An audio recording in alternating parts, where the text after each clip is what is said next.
Welcome back, clients and guests. My name is Jason Serro, and I'm a licensed professional counselor providing therapy to people of all ages located in Connecticut.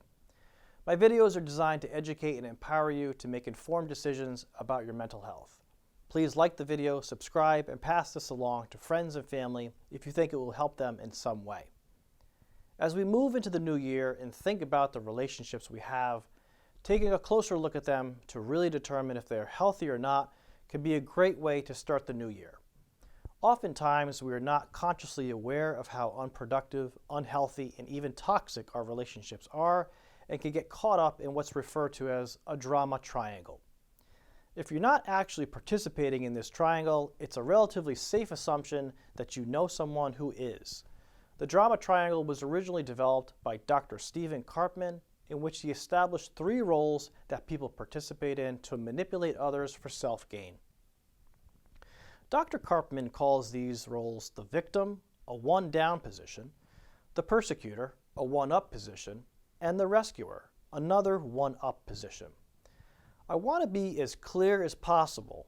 An actual victim is someone who has been abused, assaulted, robbed, discriminated against, experienced racism, or had an actual crime committed against them. There is evidence to support these instances, and they take steps to improve their situations. This is not what Dr. Karpman was referring to. The victim in this triangle is the person who oozes, "Woe is me. Can you see what has happened to me? They did this to me. Everyone's against me. It's not my fault. That's not fair." This person acts helpless and hopeless, feels powerless, can be defensive and unempathetic because their feelings are more important than others, and refuse to accept any responsibility for their situation, often denying their role, no matter how small it may be, whereas just a simple "my bad" will do and go a long way. They give little to no effort but will suggest they have tried everything to no avail.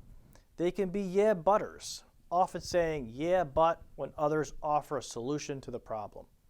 They'll even say things like "the world hates me and is out to get me. I never catch a break." They make countless excuses and will use dramatic language or body expressions to emphasize their pretend unfortunate circumstances. They can be ultra sensitive to the most basic and harmless feedback and take it as a personal attack. Victims waffle back and forth on making decisions and can be incredibly confusing and ambiguous with their statements, struggle with solving problems, find little to no joy in life, or understand their self-perpetuating behaviors. They'll defend themselves voraciously, rally the troops, and sometimes counterattack. If you think the victim role is unhealthy, check out the persecutor role. The persecutor criticizes the enabling behaviors of the rescuer and blames the victim. They need a victim to perform this role.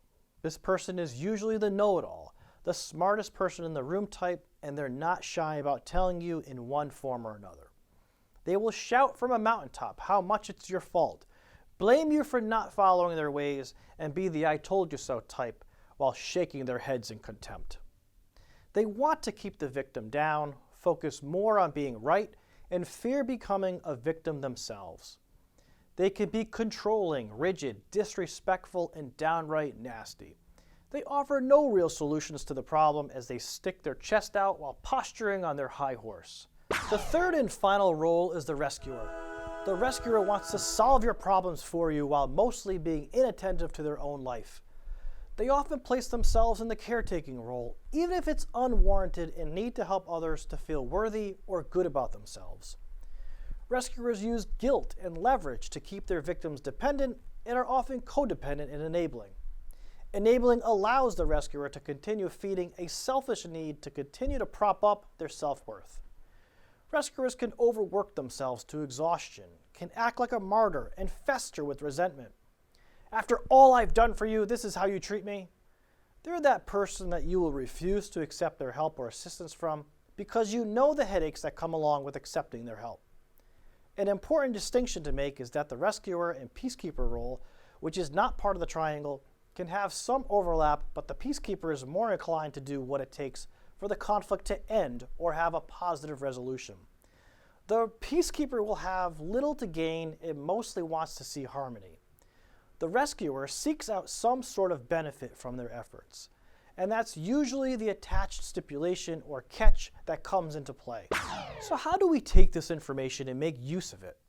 First, take some time and observe and reflect on recent communication with the people in your life. Identify the people you have the most conflict with or those you just feel there is something off about them. Second, after identifying these people, determine why this person is in your life to begin with, along with figuring out what value they bring you. This fits in nicely with internal family systems theory that suggests we have different parts to us and perform several types of roles with the people in our lives. What parts of them bring substance to you? For example, I participate in the role of providing, protecting, and nurturing my children, while simultaneously participating in the role of friend, romantic partner, protector, and trusted ally for my wife. Each part contributes to the overall health of the relationships, but we serve different roles for the people in our lives with some overlap. Third, practice what I call the 3 A's: accountability, assertiveness, and action. Accountability. What am I responsible for? What part do I need to own? I want to be mindful and learn about my role in the interaction. I'm unproductively contributing something to this situation. Assertiveness. I may need to make some type of request. I need to speak up and say this has to stop now. This can no longer take place. Action. What is in my control that I can do? I will set some boundaries with this person. I will place some limits on the relationship. Check out the link below. I attached a form below that you can complete on your own. Check out this example. You can use this cycle for pretty much anyone you talk to, but here's an example of how much we switch roles and accomplish nothing but negative results. Why did you fail this test? You didn't study the way I taught you. I did study the way you taught me. I can never do anything right. I'm sorry. I'm just trying to help because you clearly need my help. You don't ever help me. You're too busy on your phone to help me. Me? Every time I look over, you're watching TikTok videos. No wonder you're failing. And by the way, there's nothing I could do about being on my phone. I need it for work. I must be the worst parent in the world. As you can see, the parent led with the persecutor role, and the teen responded like a victim. Next, the parent tried to rescue the teen by wanting to help, but emphasized dependence on them, but the teen shifted into the persecutor role by blaming the parent. The parent in turn performed 2 roles in one by persecuting back by blaming the teen, and then acting like the victim by saying they were the worst parent in the world. This script can play out forever. So how do we remove ourselves from these destructive roles when we communicate? First, practice saying no more often. Just because someone unproductively engages with you doesn't mean you have to entertain it.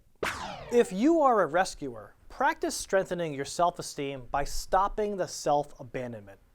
Tending to others at the expense of your own self-care, unless it's a true emergency, is actually giving little effort and is unproductive because the person you're supposedly rescuing is not getting the best version of you. If you're overworked, exhausted, get little sleep, aren't organized, etc., you're of little use to yourself and those you care about. Create a list of what will help you get your own life in order. If you play the role of the persecutor, switch your C's around. Challenge instead of criticize. A good coach gets the best out of their players by teaching, positively correcting, and motivating, not playing in the game for them. Encourage instead of discourage. People are going to do the best with what they have and what they know. Show a bit of empathy while encouraging them to continue working on themselves and keep it moving. Have some grace and patience for others and allow them to walk down their own path on their own 2 feet. It's not your life, and you certainly don't have jurisdiction over the decision-making and choices of others when they're adults. If you play the victim role, appreciate what you actually do have control and power over, and spend less time and energy on the injustices and unfairness of the world you can't necessarily control. Journal about things you're grateful for and hope to achieve in the future. If you're passionate enough about the injustices of the world, take up a cause, join a group that encourages positive change, and look at yourself more as a survivor. A survivor experiences unfortunate circumstances, picks themselves up off the canvas, and develops resilience. That evolving resilience gives us more confidence in our abilities to overcome difficult situations, motivates us to do more for ourselves and others, and helps create positive change in the world. Happy New Year to you all. It's been wonderful creating and sharing these videos, and I hope 2021 is everything you hope it will be. I'm forever grateful to be here, and as always, be where you are, be resilient.